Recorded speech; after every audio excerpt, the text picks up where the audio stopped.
Olá, tudo bem? Espero que sim. Vamos dar início no dia de hoje mais uma videoaula para o ensino médio, primeiro ano, Colégio Ofenísia Freire. Hoje alguns temas vão ser abordados. O primeiro deles, é o Renascimento e as reformas religiosas. Então, o que nós temos que saber é que o Renascimento é um movimento histórico que surge entre o século XV e XVI. O berço do Renascimento é a Itália. A Itália se torna o berço do Renascimento, principalmente nasce na cidade de Florença, devido ao intenso comércio que havia entre as cidades italianas e o Oriente. E será trazido do Oriente para o Ocidente a cultura greco-romana. Como essa cultura vai ser trazida do Oriente para o Ocidente? O comércio de especiarias entre Oriente e Ocidente se intensifica de sobremaneira após as cruzadas. Vários produtos vindos do Oriente, desde sedas finas, tecidos finos, especiarias, joias finas, desde o conforto das almofadas ou dos colchões, mas também vinham as iluminuras. O que eram iluminuras? Eram livros que possuíam capas finamente trabalhadas.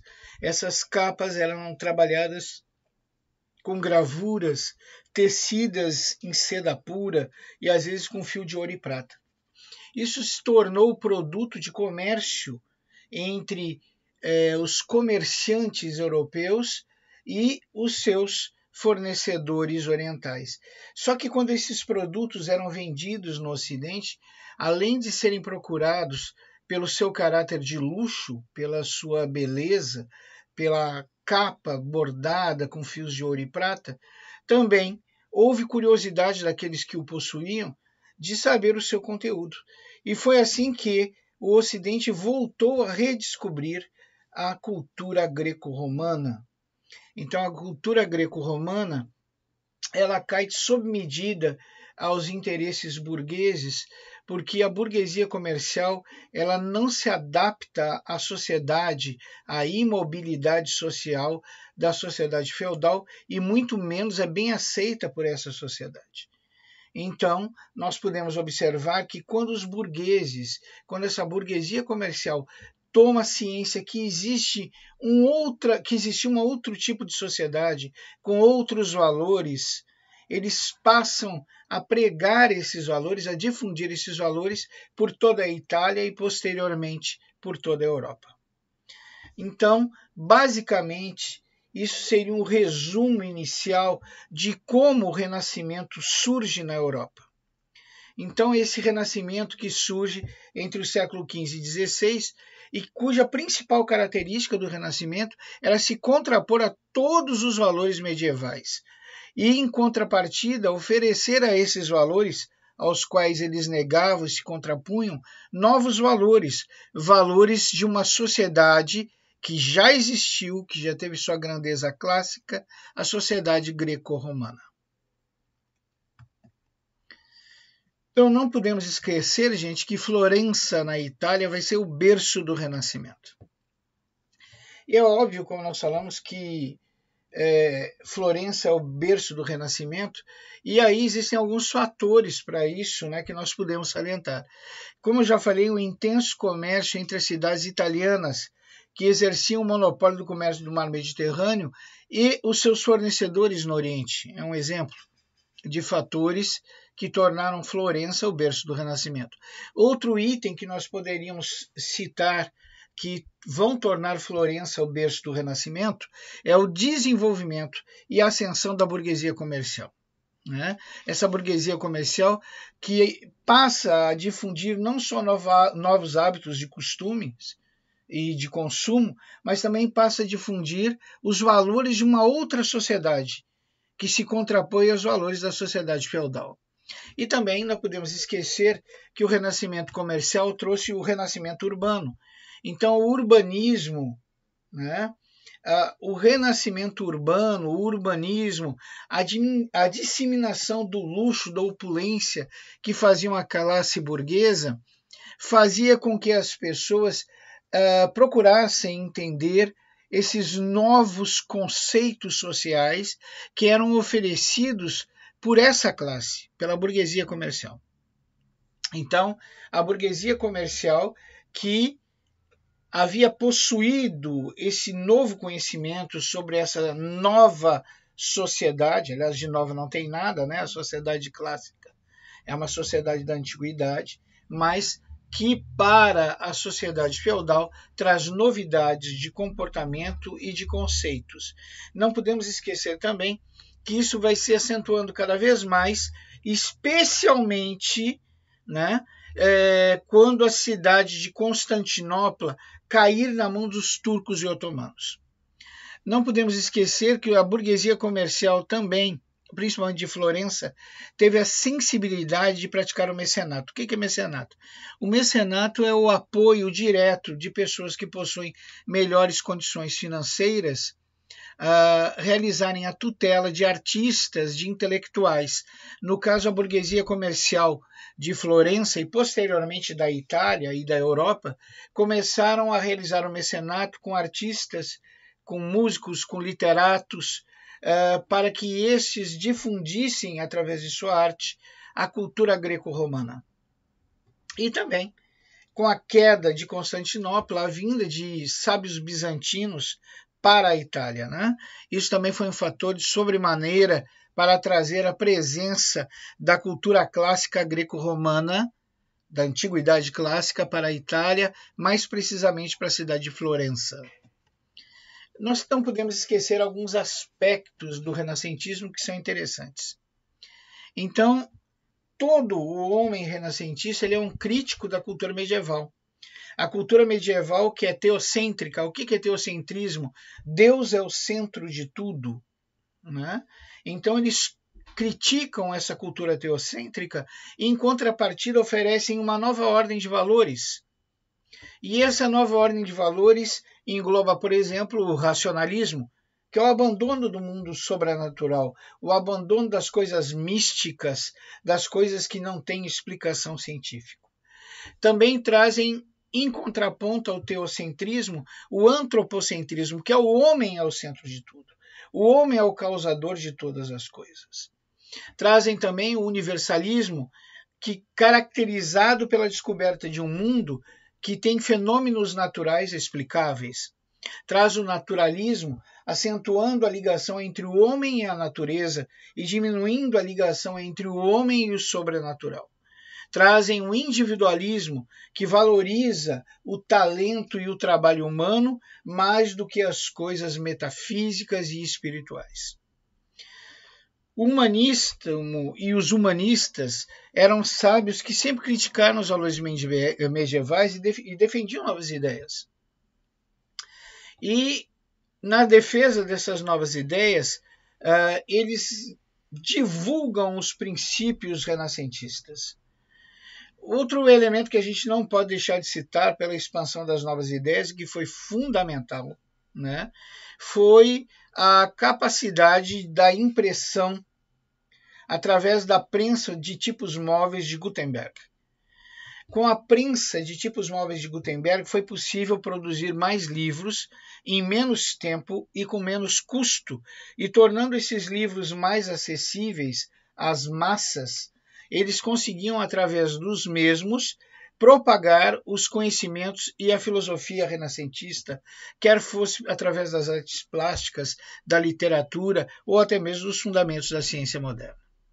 Nós estamos aqui vendo Diderot, um filósofo francês, né? René Descartes, desculpa, falei de Diderot. René Descartes, um filósofo francês que é um dos pais do movimento racionalista. Então, René Descartes considera a razão a principal e verdadeira razão. A razão é a principal e verdadeira fonte do conhecimento. E também nós temos o dogmatismo, que estabelece fundamentos metafísicos do conhecimento. Só assim era possível ultrapassar os argumentos dos céticos. O Renascimento. Nós temos o Renascimento nas artes plásticas. Então, as obras renascentistas elas se caracterizam pelo naturalismo, e retratam muito do desenvolvimento comercial do período. Os estilos que são desenvolvidos levaram a uma divisão da Renascença em 3 períodos. O primeiro período é o Trecento, que ocorre no século XIV, o Quatrocento, que ocorre no século XV, e o Cinquecento, que acontece no século XVI. No Trecento, nós vamos destacar a pintura e as obras de Giotto, que influenciou por demais os demais pintores. No Quatrocento, nós vamos destacar a atuação dos Médicis, que através da sua grande influência política e também religiosa, financiaram através do mecenato diversos artistas. Então, um exemplo de mecenato e de grande mecenas, Lourenço de Médici, foi um grande mecenas da época. Nós podemos dar um destaque nessa época para o artista Botticelli e também para o maior de todos os artistas renascentistas, Leonardo da Vinci. No Cinquecento é o período em que o mecenato começa a ser praticado não só pela burguesia comercial, mas também pela igreja. Um exemplo disso é o Papa Júlio II, que pretende reforçar, de engrandecer o poder da igreja romana através de obras, através da beleza artística de obras renascentistas. Aí nós vamos ter o famoso projeto de Bramante, que é em relação à Capela Sistina e os afrescos e pinturas de Rafael Sanzio. Não podemos esquecer que a igreja também vai se fazer valer das obras do maior escultor renascentista de todos os tempos, Michelangelo, né? Bom, gente, o Michelangelo, além do Rafael Sanzio, ele também ajudou na pintura dos afrescos da Capela Sistina, mas não podemos esquecer que o maior destaque de Michelangelo é como escultor. Indiscutivelmente, o intelectual, o artista, o sábio que mais personifica o período renascentista é Leonardo da Vinci, né? Nós vemos Leonardo da Vinci e seu Humanitas. Vamos continuar então. Nós temos também, além do renascimento nas artes plásticas, nós temos o renascimento na literatura. Como eu falei para vocês, a prensa de tipos móveis de Gutenberg permitiu que se fizessem mais livros de forma mais rápida, mais barata, e assim aumentou a acessibilidade da população europeia, de um modo geral, a esses livros, e esses livros foram utilizados em muito para divulgar a cultura renascentista. Então, nós não podemos esquecer a divulgação dessas novas ideias renascentistas. Nós temos aí 3 grandes autores no século XIV.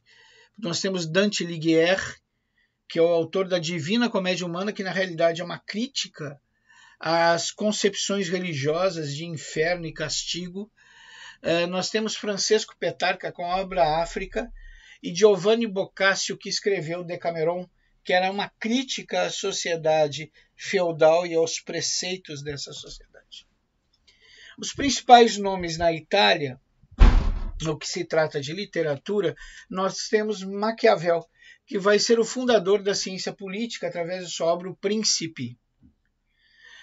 Se nós pudéssemos sintetizar a obra O Príncipe, Maquiavel, em sua obra, ele diz que os fins justificam os meios para se chegar e para se manter no poder.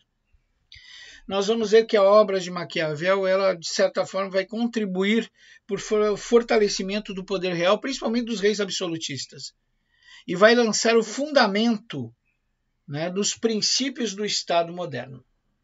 Nós temos também Campanella, que relatou a miséria italiana no livro A Cidade do Som. Na França, Rabelais, que escreve Garganta, e Pantagruel Montaigne, que são autor de ensaios. Na Holanda, não podemos deixar de citar Erasmus de Roterdã, considerado o príncipe dos humanistas, que satirizou a sociedade e criticou essa sociedade da época através da sua obra O Elogio da Loucura. E na Inglaterra, Thomas Moros, que escreveu Utopia, e Shakespeare, autor dos mais famosos e conhecidos textos teatrais. Na Espanha, na literatura, nós temos Miguel de Cervantes com o clássico Dom Quixote de la Mancha, em português Camões, que exaltou as viagens portuguesas na sua obra Os Lusíadas, exaltou o movimento de expansão marítima portuguesa através de suas obras. O Renascimento, ele além do racionalismo, do humanismo, ele é cientificista. E esse cientificismo, esse racionalismo, vai contribuir para a valorização das ciências exatas, principalmente da matemática, e vai criar métodos científicos de experimentação e observação sistemática da natureza e dos fenômenos naturais.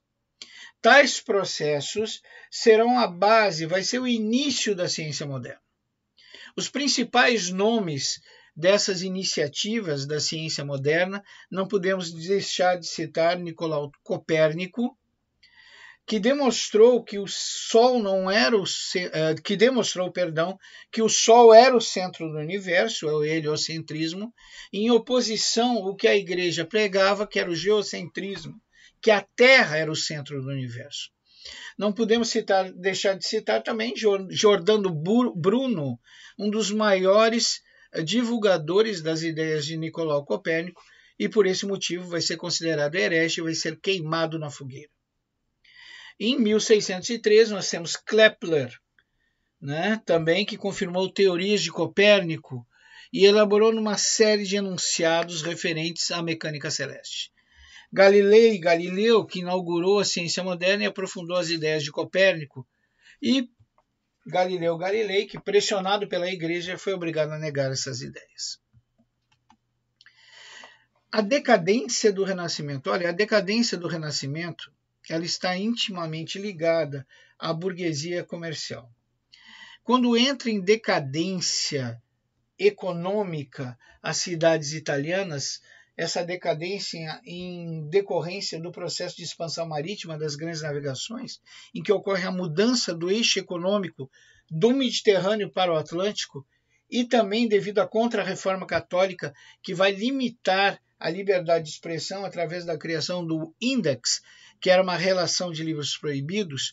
Esses dois fatores, a mudança do eixo econômico do Mediterrâneo para o Atlântico, motivada pelo processo de expansão marítima, as grandes navegações, e a Contra-Reforma Católica, que vai tolher a liberdade de expressão através de iniciativas como o Index, uma lista de livros proibidos, e como a Inquisição, serão motivos para o início da decadência do movimento renascentista.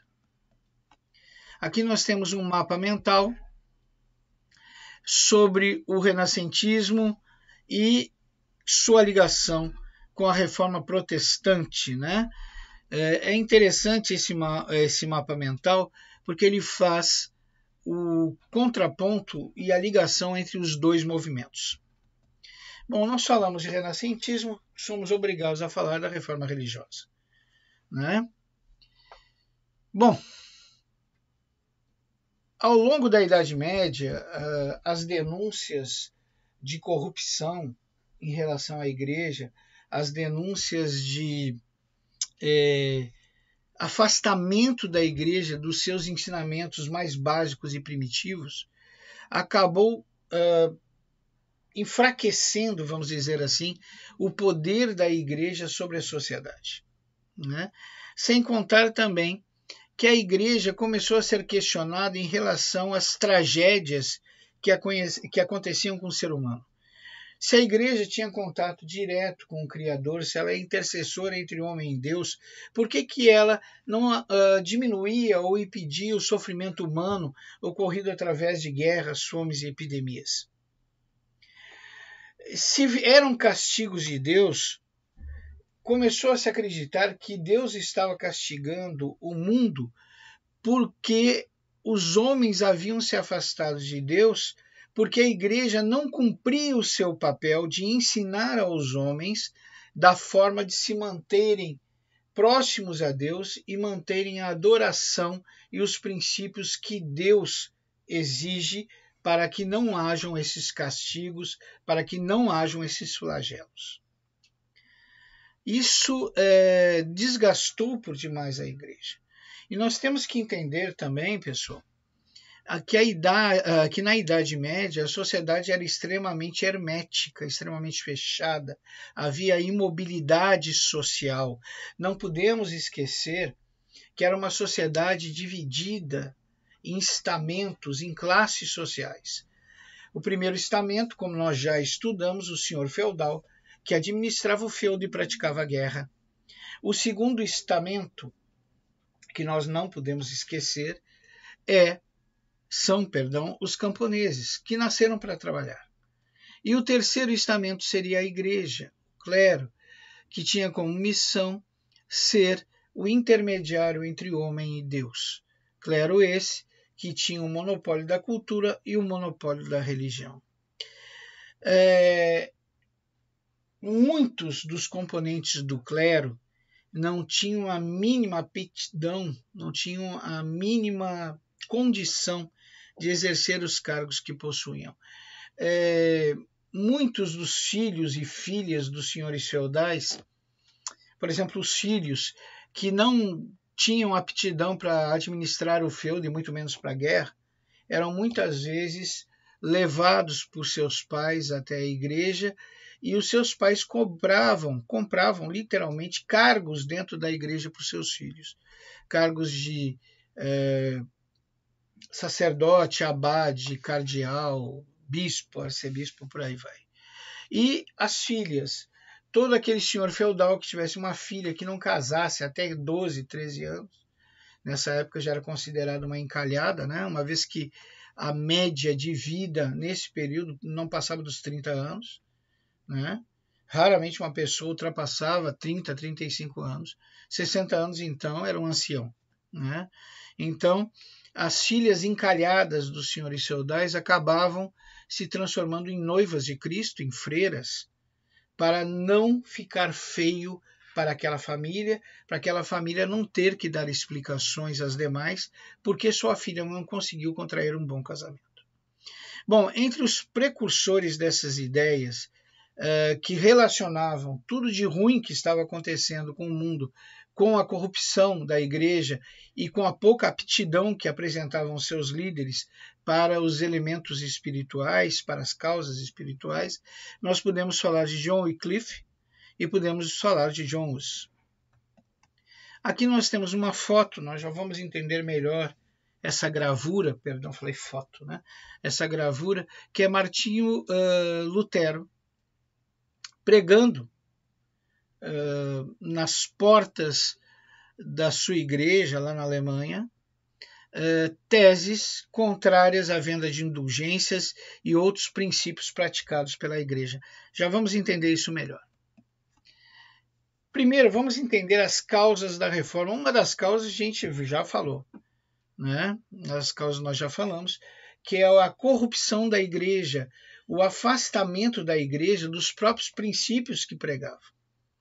Mas existem outros princípios além do nicolaísmo e além da simonia. Outros elementos que vão contribuir para que venha essa reforma protestante, essa reforma em forma de protesto. Uma delas é a exploração dos camponeses pela igreja. Vocês devem lembrar que nós estudamos que a igreja era a maior das senhoras feudais, que a igreja chegou a possuir 1/3 das terras agricultáveis, e a igreja, que pregava princípios universalistas de igualdade e de amor entre os homens, ela administrava com mão de ferro os seus camponeses da mesma forma que os senhores feudais administravam os seus. Então, isso vai fazer com que a classe camponesa comece a contestar a fraternidade, o amor fraternal da igreja em relação aos mais pobres, e vai fazer com que a classe camponesa se revolte com a igreja. Outro princípio que também vai levar uma determinada classe da época a se revoltar contra a igreja são os nobres da Alemanha que estavam ansiosos por terras, desejosos por mais terras e a maior parte das terras estava na mão da igreja. E eles não podiam usurpar, tomar para si essas terras, sob a pena da excomunhão. Então, o desagrado em relação da igreja vem desde a exploração camponesa, a exploração dos camponeses, até mesmo o desgosto dos nobres alemães em não poderem se apoderar das terras da igreja. Vocês devem lembrar que era uma prática comum entre os senhores feudais, as guerras feudais, onde um senhor feudal se tornava mais rico, porque a terra era o elemento de maior valor nessa época, se tornava mais rico vencendo essa guerra feudal e tomando para si as terras daquele senhor feudal que perdeu a batalha. Outra coisa também era a posição da igreja em relação à burguesia comercial. A igreja relacionava à burguesia comercial o pecado da usura. Esse pecado da usura, que era uma análise que a igreja fazia sobre juros cobrados em empréstimos. Nós já vamos ver isso mais detidamente daqui um pouquinho. E também o processo de centralização política que estava acontecendo através do absolutismo. Não era do interesse dos reis, né? Não era do interesse dos reis ter a sua autoridade abaixo da autoridade papal. Então, como a igreja vinculou a divisão entre poderes temporais e atemporais, poderes temporais sobre as coisas do tempo, que acabam com o tempo, então as coisas materiais eram o poder dos reis. Mas acima do poder dos reis estava o poder atemporal, o poder das coisas espirituais. E quem controlava esse poder era a igreja. Para os reis absolutistas, isso não era interessante. Não era interessante, pois seu poder estava abaixo do poder de outra criatura vivente na mesma sociedade, na mesma época. Então, a centralização do poder através do absolutismo e o desenvolvimento do nacionalismo, que vai ter seu ponto ápice com o surgimento dos estados nacionais, também serão fatores onde vai se criticar o poder de Roma. Porque, veja bem, com a formação dos estados nacionais, dos países, por exemplo, por que a Inglaterra, por exemplo, que tinha o seu rei, que tinha suas riquezas, tinha o seu exército, tinha sua cultura, sua política, teria que ser submissa aos mandos de um papa que vivia em Roma, que vivia em outra região. Então observa como a reforma religiosa tem várias causas, e vocês têm que ser sabedores dessas causas, porque são fatos recorrentes que caem em provas, que caem em vestibulares. Então não esqueça, uma das principais causas da reforma religiosa é, sem sombra de dúvida, a corrupção da igreja e a não aptidão da liderança da igreja aos cargos eclesiásticos. Ou seja, a maior parte dos líderes da igreja não estava ali por aptidão espiritual, estava porque no passado se comprou esse cargo dentro da igreja para o filho de um nobre que não serviu para ser senhor feudal. E isso fazia com que a liderança da igreja fosse cada vez menos apegada às coisas espirituais e cada vez mais apegada às coisas mundanas, aos luxos, à luxúria e por aí vai.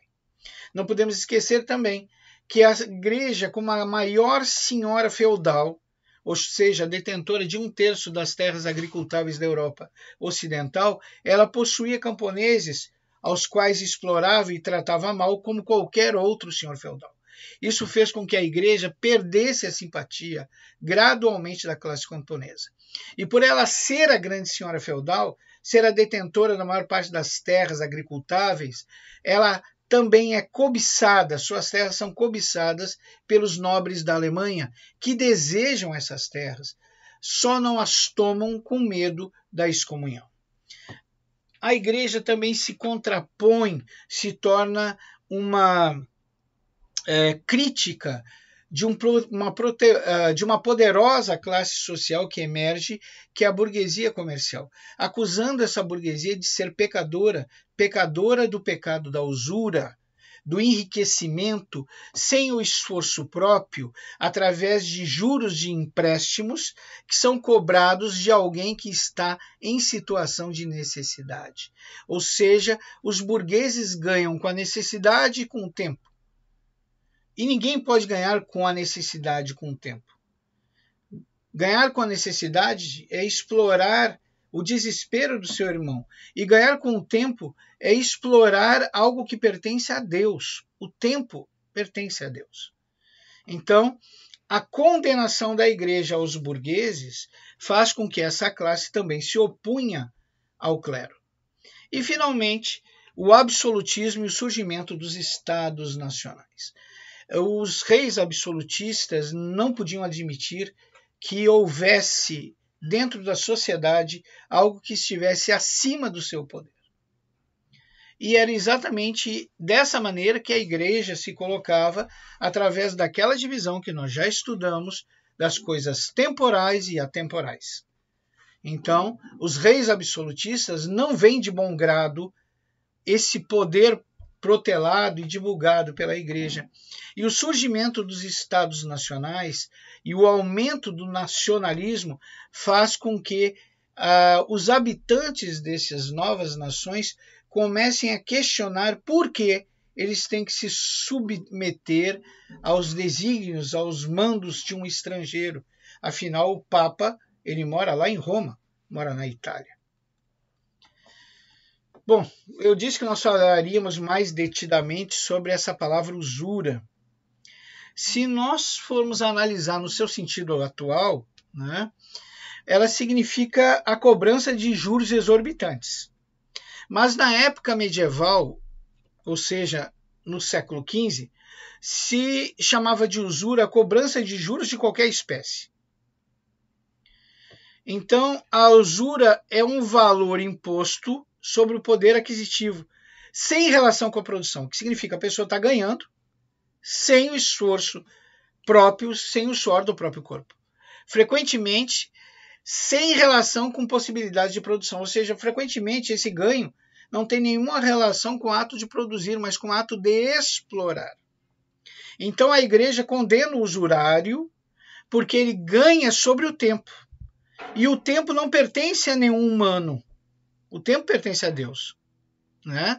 Então, a igreja condena a burguesia comercial porque ela ganha sobre o tempo, que não lhe pertence, afinal o tempo pertence a Deus, e o fruto do seu dinheiro não vem do trabalho suado, mas sim da hipoteca do tempo, ou seja, condicionar o aumento de um valor cedido emprestado a um necessitado ao tempo decorrido para o seu pagamento.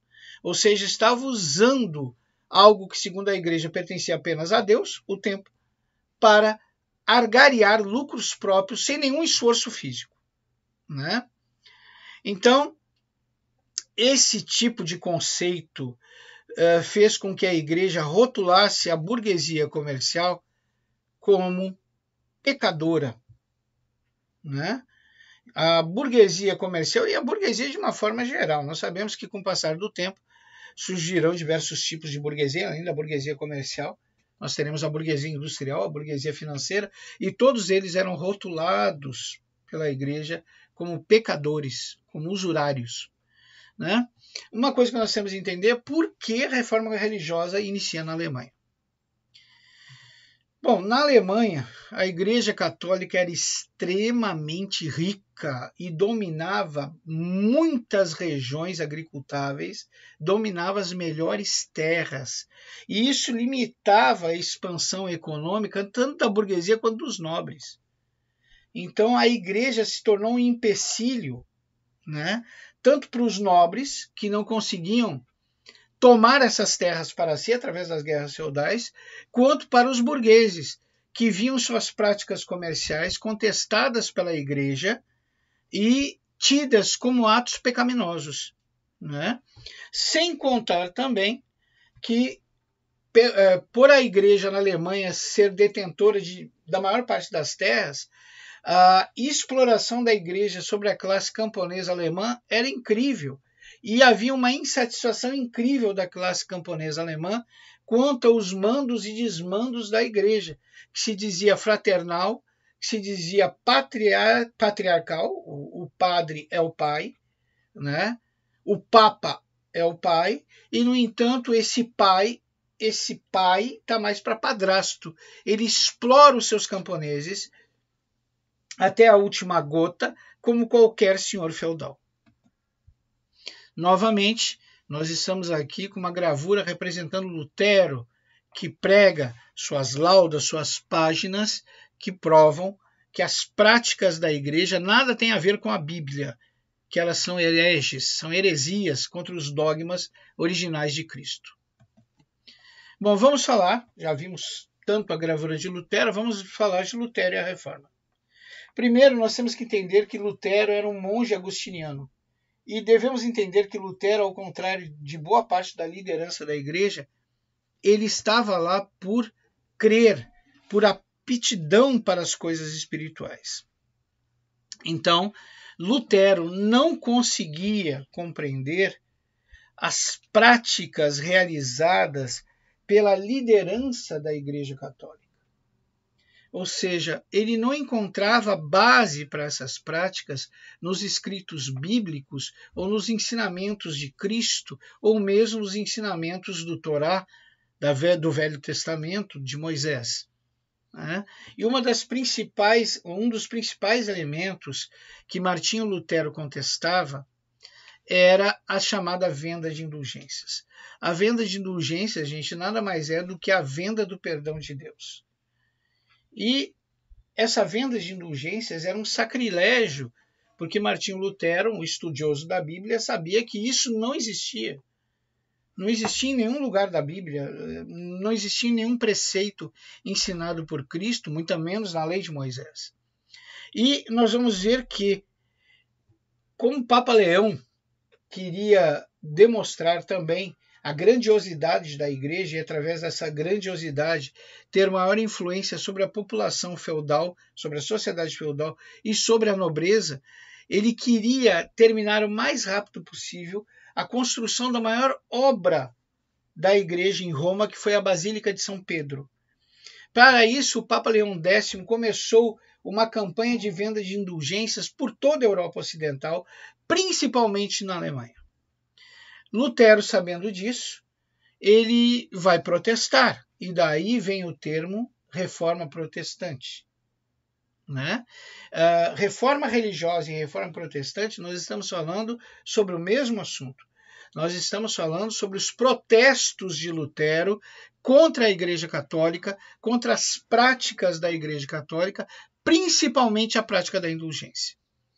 Então, Lutero ele vai protestar contra essas práticas através da exposição de 95 teses escritas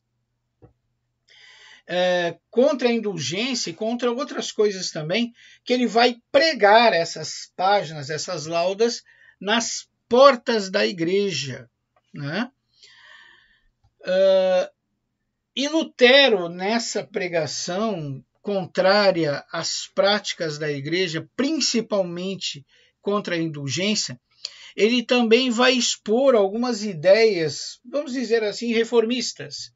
Por exemplo, que a justificação do homem é pela fé. A única coisa que salva o homem é a fé. O homem está diante de Deus sem intermediários. Olha que coisa interessante. O catolicismo ele pregava muito que a salvação do homem vem pelo arrependimento, pela caridade. Lutero prega que a única maneira do homem conseguir a sua salvação é através da fé. A única coisa que pode salvar o homem é a fé. Ou seja, ele já está contrapondo dois princípios da igreja, que é a salvação pela caridade e pelo arrependimento. E o maior de todos os reformismos de Lutero, ele diz que o homem não precisa de intermediários com Deus. O homem pode falar diretamente a Deus e apresentar as suas ponderações e necessidades diretamente a Deus, sem intermediários. Isso é uma ideia extremamente perigosa para a Igreja Católica da época, porque um dos monopólios da Igreja é a religião, ou seja, a igreja era o intercessor entre o homem e Deus, o intermediário entre as coisas mundanas e as coisas espirituais, o intermediário entre os pedidos do homem e os ouvidos de Deus, vamos dizer assim.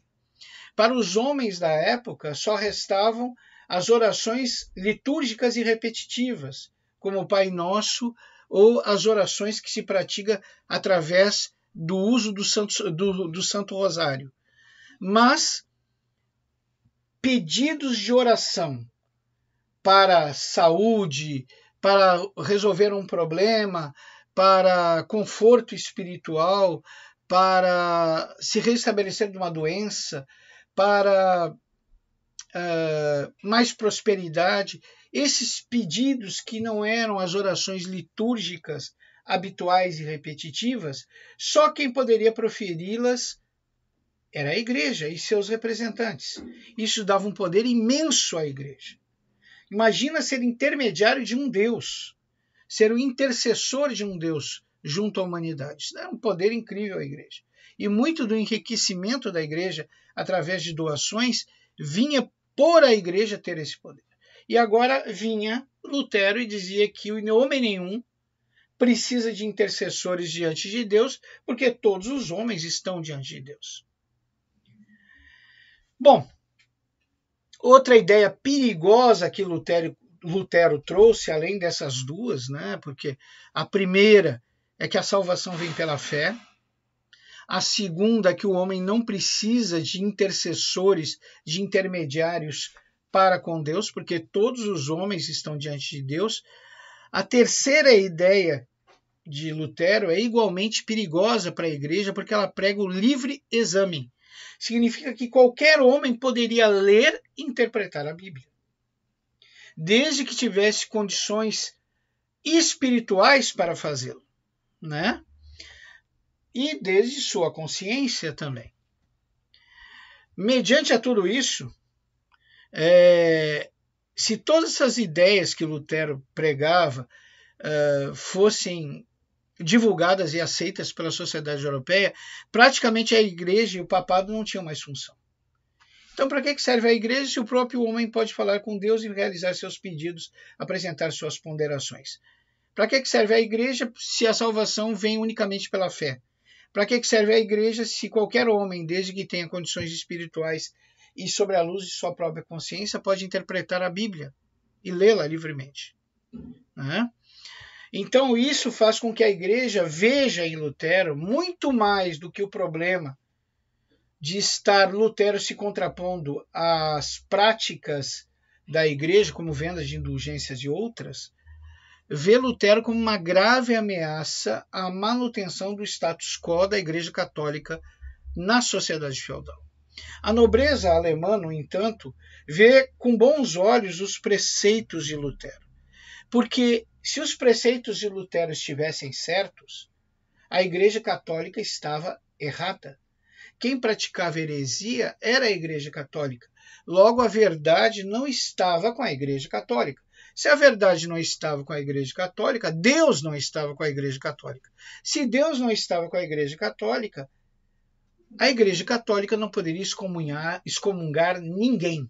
Se a Igreja Católica não pudesse excomungar os nobres alemães, então por que eles não poderiam realizar suas guerras de senhores feudais e tomar as terras da Igreja Católica? Então, nós vamos ver que os nobres da Alemanha rapidamente começam a aceitar as ideias de Martinho Lutero, divulgá-las e se contrapor também à Igreja. Outro elemento de contraponto à igreja que foi facilmente obtido por Lutero foram as massas camponesas. As massas camponesas, elas começaram a entender, através dos ensinamentos de Lutero, que se todos os homens estão diante de Deus e qualquer homem pode se comunicar com Deus, todas as coisas pertencem a todos os homens. Então eles começaram a querer terras, assim como os nobres alemães. Se os nobres alemães queriam saquear as terras da igreja, agora os camponeses também queriam sua parte. Só que essa parte dos camponeses acharem que tinham direito sobre as propriedades da Igreja Católica. Bom, aí o Martinho Lutero não concordou. Bom, outro reformista, nós devemos entender que Martinho Lutero é o precursor, ele é o primeiro a protestar, é o primeiro a se contrapor à Igreja Católica. Nós vamos ver que a Igreja Católica vai mandar, deixa eu tirar Calvino daqui, pronto, tirei Calvino. A Igreja Católica vai mandar até a Alemanha, até onde está Martinho Lutero, o seu representante. Esse representante vai pedir que Martinho Lutero vá em praça pública se retratar e ler uma carta que o Papa mandou que Martinho Lutero lesse em praça pública, dizendo todas as coisas que pregava e dizendo que havia sido enganado pelas artimanhas de Satanás. Martinho Lutero vai em praça pública e rasga a carta e reafirma tudo que ensinava. O emissário, então, do Papa informa o papado e o papado agora manda aprisionar Martinho Lutero, levá-lo como prisioneiro a Roma, onde ele será julgado e provavelmente será sentenciado à morte. Antes que isso ocorra, os nobres da Alemanha vão sequestrar Martinho Lutero. A desculpa que eles deram para Lutero que iam protegê-lo, né? Mas na realidade foi um sequestro. Eles levam Martinho Lutero até a um dos seus castelos, em uma de suas fortificações, e lá Martinho Lutero vai ser obrigado pelos nobres alemães a criar os preceitos de uma nova religião, que é a religião luterana.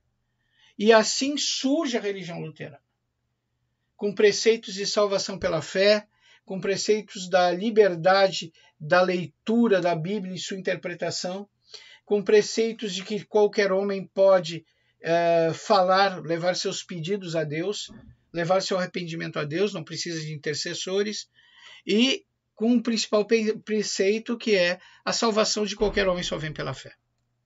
Então assim surge a religião luterana, a primeira das igrejas protestantes. Por que igreja protestante?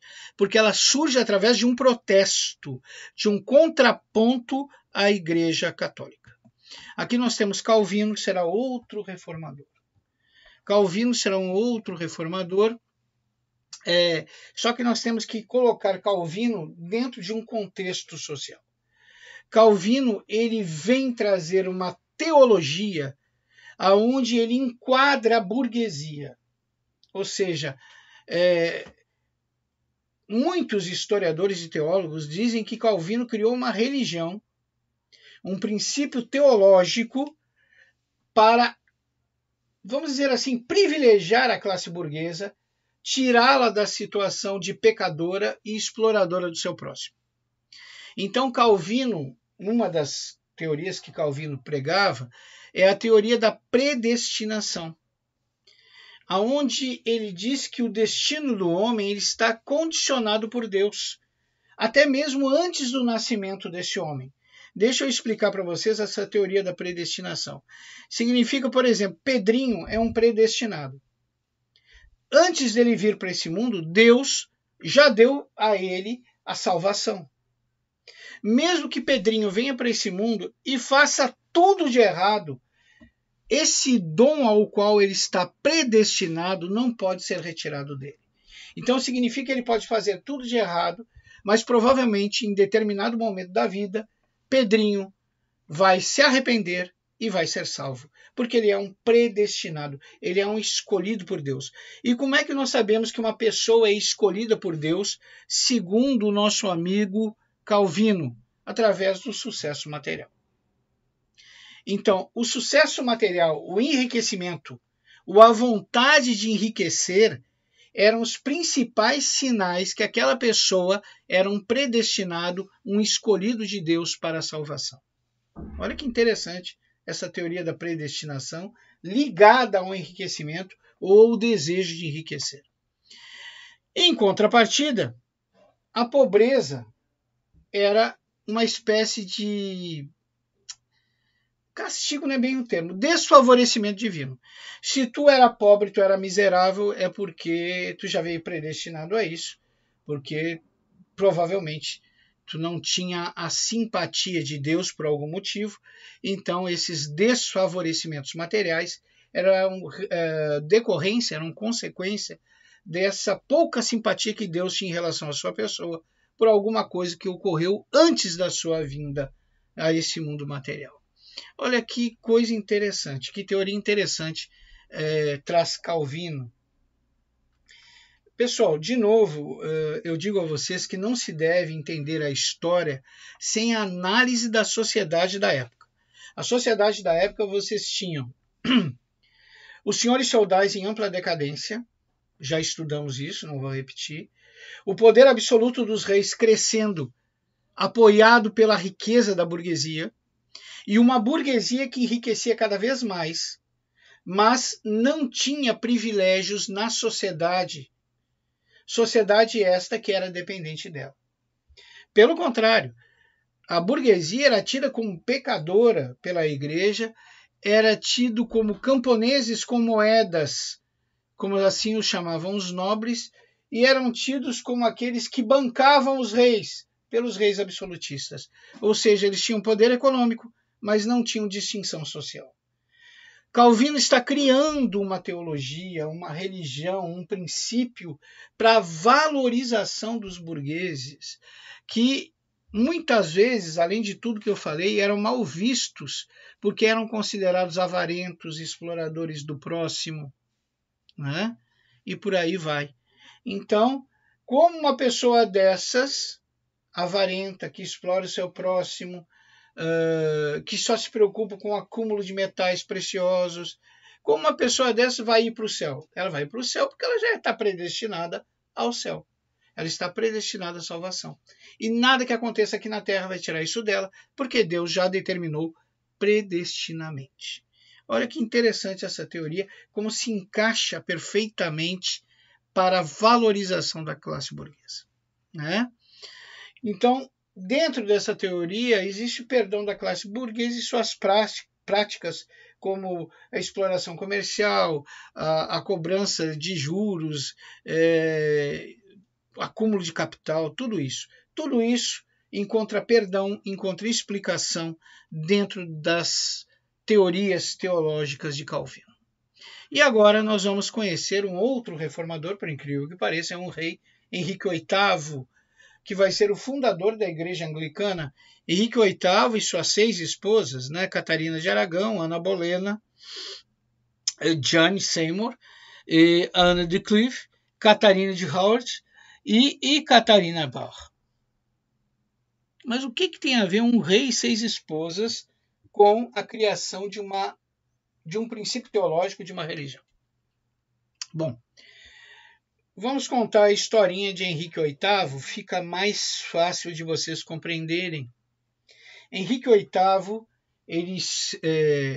o rei Tudor, ele governava a Inglaterra e mantinha a harmonia entre burgueses e nobres a duras penas, favorecendo ambas as classes. Nessa busca de manter essa harmonia entre favorecimentos tanto a burgueses quanto a nobres, houve o desgaste, o empobrecimento da Inglaterra. A Inglaterra estava com vários problemas econômicos. A Inglaterra estava literalmente falida. Se tudo isso não bastasse, Henrique VIII enfrentava um problema terrível. Deixa eu mostrar aqui para vocês, voltar atrás. Essa senhora, Catarina de Aragão, que foi a primeira esposa de Henrique VIII, ela não conseguia lhe dar filhos. E Henrique VIII precisava desesperadamente de um filho homem para manter a sua herança nobre. Ele precisava de um descendente. Ele precisava de alguém que levasse o seu nome adiante, que fosse o futuro rei da Inglaterra. Só que Catarina não lhe dava esse filho. E, além das dificuldades econômicas que a Inglaterra sofria, Henrique VIII viu o seu trono começar a ser ameaçado por nobres que o acusavam de não ser abençoado por Deus com o presente máximo que seria ter um filho sucessor. Então, Henrique VIII, ele precisa de uma mulher que lhe dê filhos, mas que lhe dê filhos oficialmente. Filhos bastardos ele já tinha. O que é filho bastardo? É aquele filho onde o pai não reconhece a paternidade. Então, legalmente, ele não é pai daquela criança. Filhos bastardos, ele tinha vários, mas agora com Catarina de Aragão, não.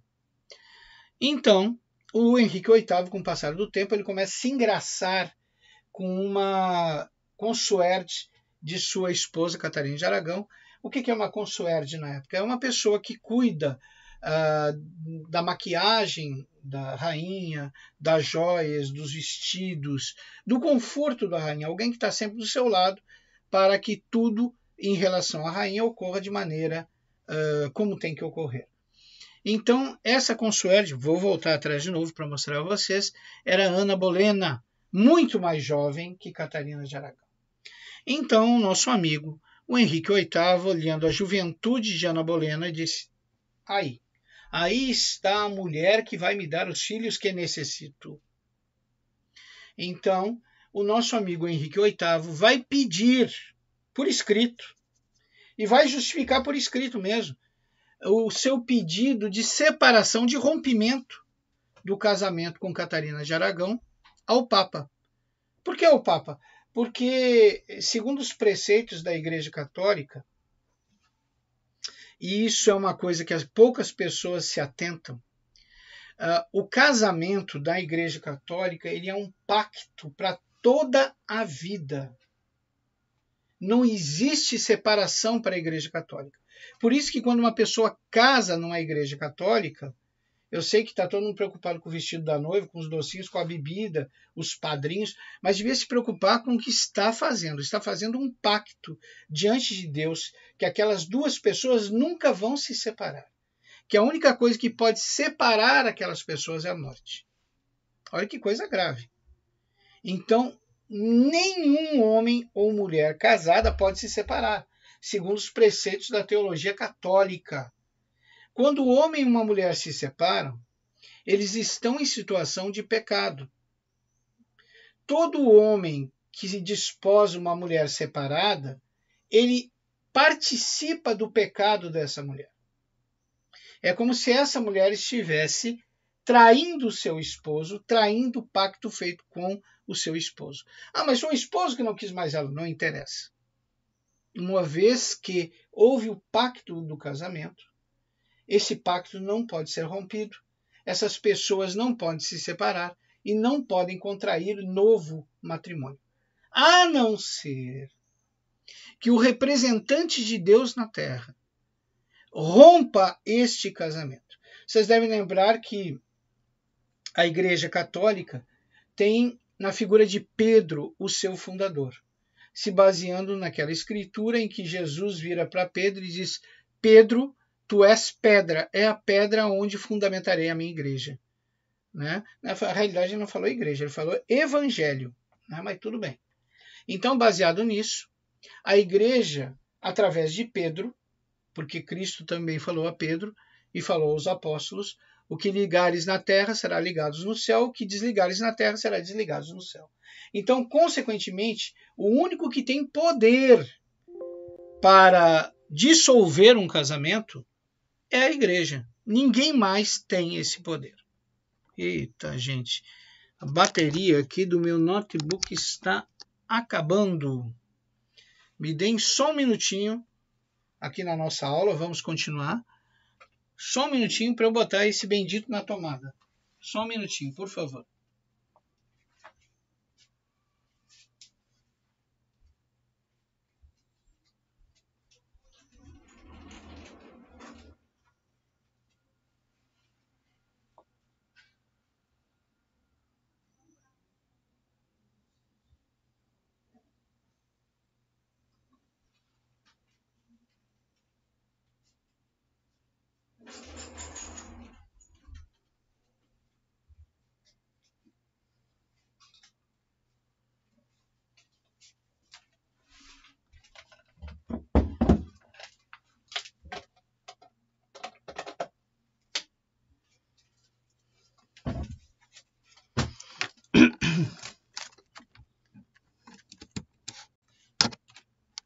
Pronto, resolvido. Problemas de videoaula, né? Isso acontece. Vamos continuar então. Então, Henrique VIII, ele pede ao Papa que o Papa permita a sua separação de Catarina de Aragão, porque ele deseja contrair casamento com Ana Bolena.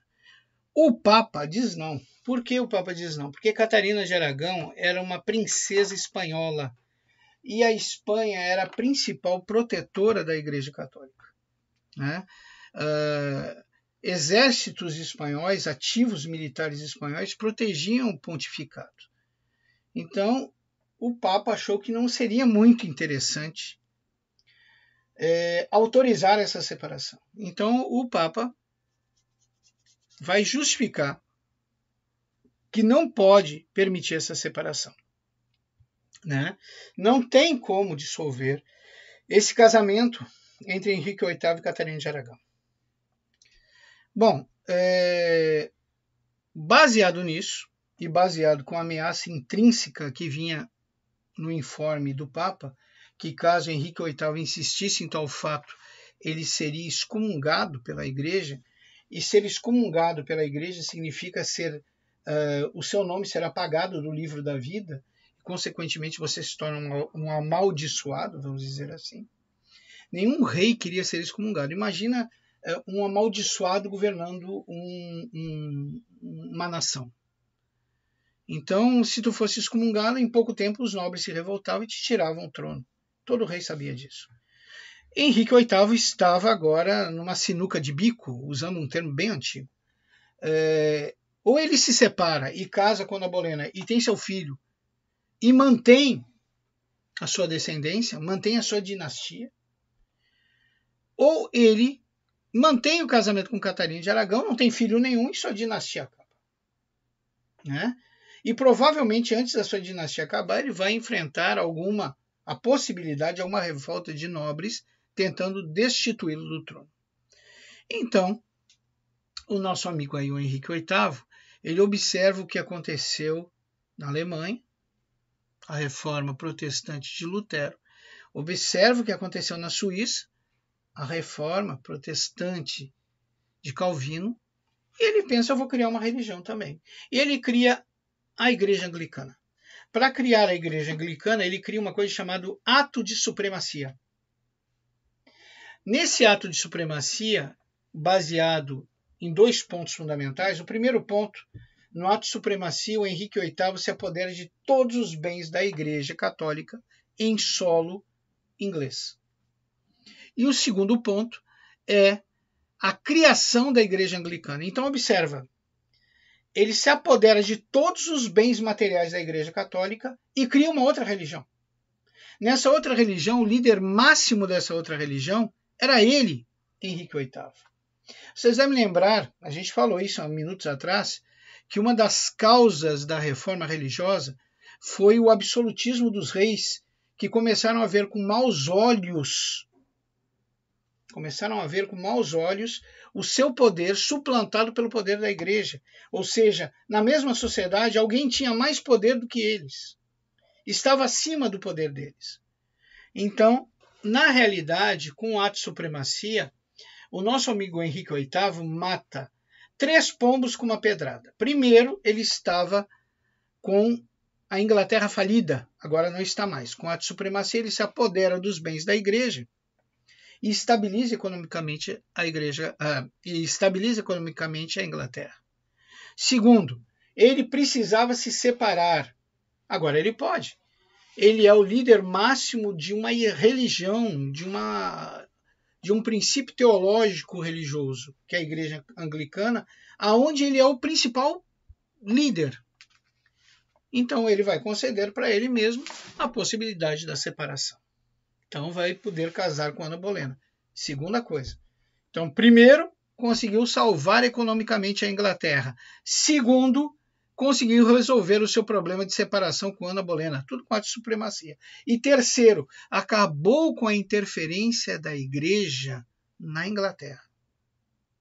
Isso vai fortalecer o seu absolutismo, porque agora ele é rei das coisas temporais e atemporais. Né? Não podemos esquecer, gente, que a Igreja Católica, como eu falei, tanto na Alemanha como na Europa Ocidental, de forma geral, era detentora das maiores terras, dos maiores rebanhos.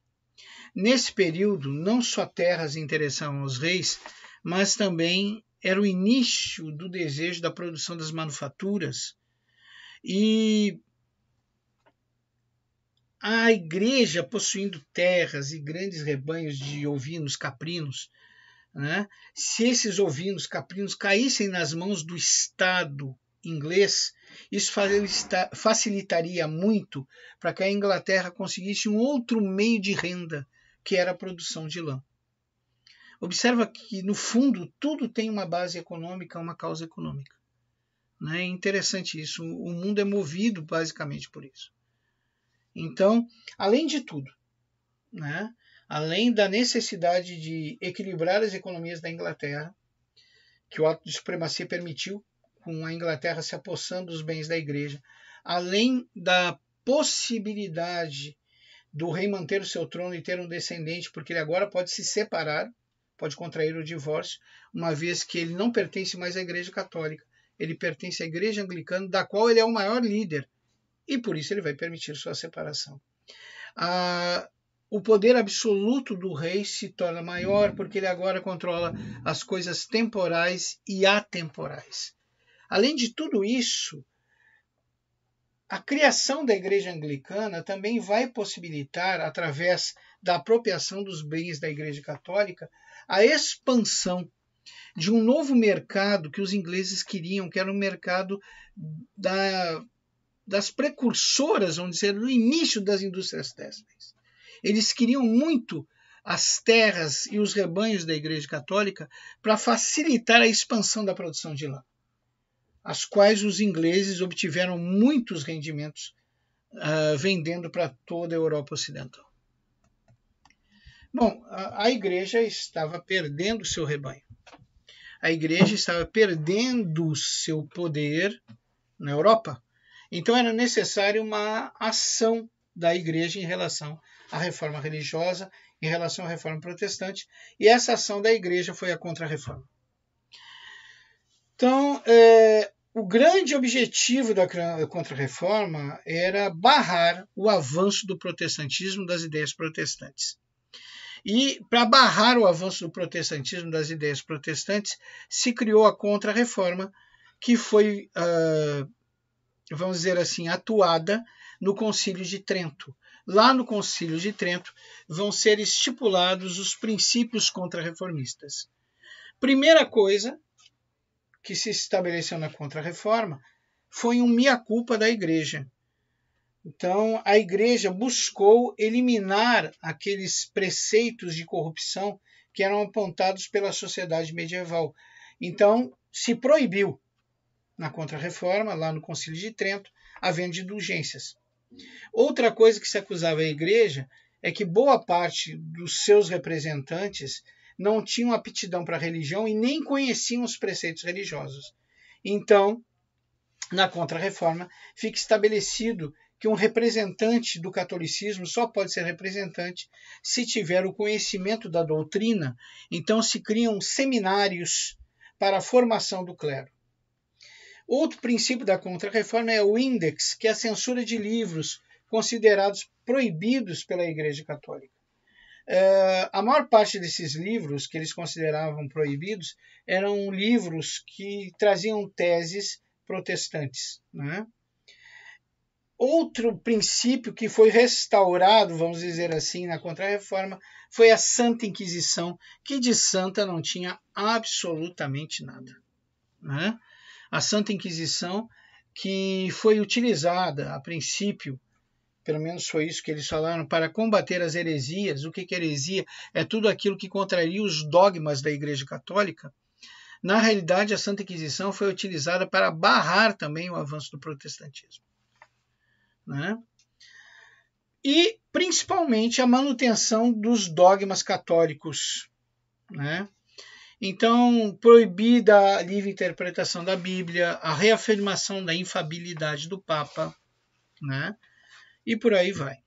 Então, até hoje, a Igreja não admite a livre interpretação da Bíblia. as interpretações passíveis para a Bíblia são feitas pela igreja. O que a igreja não consegue, vamos dizer assim, explicar da Bíblia são os mistérios de Deus. Outra coisa, se apregoa a infabilidade do Papa, ou seja, o Papa é um apóstolo de Deus, é um escolhido de Deus, então ele não pode ser contestado. Ele não pode ser contestado seus atos, ninguém lhe pode apontar erros, porque o Papa é infalível, porque ele é o primeiro escolhido de Deus na Terra. Aí nós temos uma gravura representando o Concílio de Trento, né? Essa gravura representando o Concílio de Trento, de que nós falamos anteriormente, que foi a Reforma, ou seja, um movimento contra-reformista. Gente, eu espero que vocês tenham gostado da aula, eu espero que vocês tenham compreendido o que aqui foi explicado, assim como espero que todos fiquem bem. Na próxima aula nós vamos tratar de outros assuntos, nós vamos falar sobre Inquisição, vamos falar sobre o processo de expansão marítima, as grandes navegações, vamos falar sobre o mercantilismo, encerrando o conteúdo do primeiro ano do ensino médio, né? Encerrando o conteúdo do primeiro ano do ensino médio.